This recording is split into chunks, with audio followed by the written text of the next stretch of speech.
நாடாளுமன்ற தேர்தல் தோல்விக்கு பரிகாரம் தேடாததற்கு பிராயச்சித்தமாக அண்ணாமலை சவுக்கடிக்கு செல்கிறாரோ என்னவோ என அமைச்சர் சேகர்பாபு விமர்சித்துள்ளார்.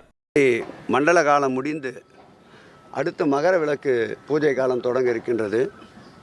ஒரு சிலர் விரத காலங்களில் மாலை அணிந்து கொண்டு இருப்பவர்கள் காலிலே செருப்பு போடாமல் இருப்பார்கள். நான் கூட மலை ஏறும்போது காலிலே செருப்பு அணிய மாட்டேன். இதை ஒரு சாக்காக வைத்து கொண்டிருக்கின்றாரோ என்னவோ தெரியவில்லை. அதேபோல் நாடாளுமன்ற தேர்தலில் அவர் பெற்ற தோல்விக்கு இதுவரையில் பரிகாரம் தேடவில்லை. பல பேட்டிகளை நீங்களே கண்டிருப்பீர்கள். நிச்சயமாக கொங்கு மண்டலத்தில் அனைத்து தொகுதிகளிலும் நாங்கள் வெற்றி பெறுவோம். திமுக 40 தொகுதியிலும் டெபாசிட் வாங்காது என்று கூட எழுதி வைத்துக் கொள்ளுங்கள் என்று கூட பேட்டியை தந்திருந்தால் நீங்கள் அனைவரும் அறிந்த ஒன்றுதான்.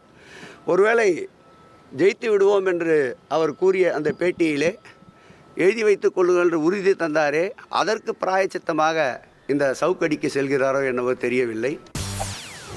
செய்திகளை உடனுக்குடன் தெரிந்து கொள்ள உடனே சப்ஸ்கிரைப் பண்ணுங்க.